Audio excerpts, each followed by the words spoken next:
যদি নারী না থাকতো তাহলে দুই কবর আমাকে কোনোদিন কাঁদাইতো না। আমি দুইটা কবর দুইটা জায়গা দেখছি। রাবেয়ার বাড়ি আমাকে কোনোদিন কাঁদাইতো না।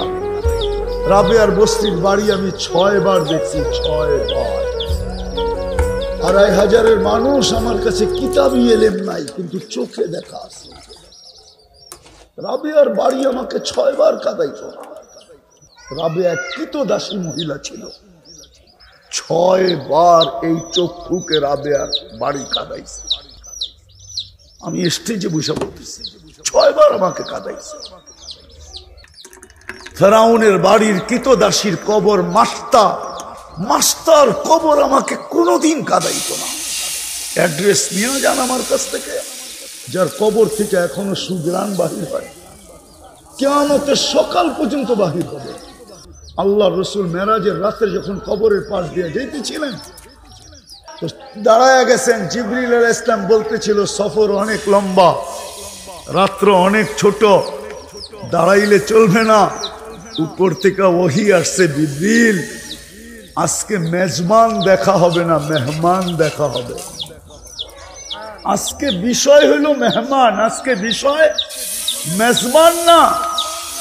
বন্ধু কি বলে এটা শুনো, তোমাকে রাত্র দেখতে বলছে তো বলছে কে? সফর লম্বা বলতে বলছে তো বলছে কে? আজকে তো মেহমান দেখা হবে। তো বলতেছে, আল্লাহ রসুল বলতেছিল, জিবরিল ইন্নী আজিদু রিহা জান্নাহা হুনা, আমি এইখান থেকে জান্নাতের সুঘ্রাণ পাই। তো জিবরিল আলাইহিস সালাম বলতেছে, এটা জান্নাতের সুঘ্রাণ না, এটা ফিরআউনের বাড়ির কৃতদাসীর কবর থেকে সুঘ্রাণ। বলছে নাম কি? কয় মাস্তা। কতদিন গ্রান বাহির হবে? কিলা ইয়াউমিল কিয়ামা, কিয়ামত পর্যন্ত। কয় কাহিনী কি? কয় কাহিনী বড় লম্বা। তো কাহিনী শুনাইতেছেন, ফেরাউনের কৃতদাসী মোমেন মুসলমান ছিলেন। পালক মেয়ে যে পিছে দাঁড়ানো ছিল এটা তার জানা ছিল না। ফেরাউনের কোনো আপন মেয়ে ছিল না, পালক মেয়ে ছিল। হাতের থেকে চিরুনি পড়া গেছে, তো মেয়ে উঠাইতেছিল, কৃতদাসী উঠাইতেছিল বিইসমি রব্বিল আলামিন, সমগ্র জগতের রবের নামে উঠাইলাম। শুনতে দেরি, মেয়ে ছুটে আসতে দেরি করে নাই। আয়সা বলছে, মাস্তা আইয়ু রব্বিল সাম্মাইতি, কোন রবের নাম নিলি? তো ইমান তো ইমানই হয়, ঠিক না?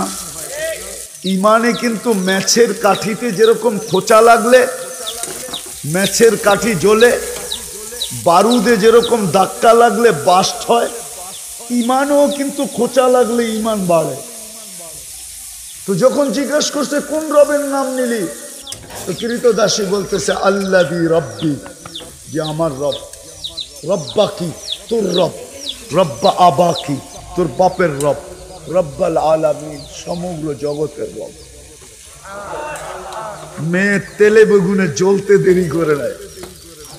বড় মজলিসে যে জিজ্ঞাসা করছে ফেরাউনকে, আবি আলাস্তা রব্বুনাল আলা, বাবা তুই কি আমাদের বড় খোদা না?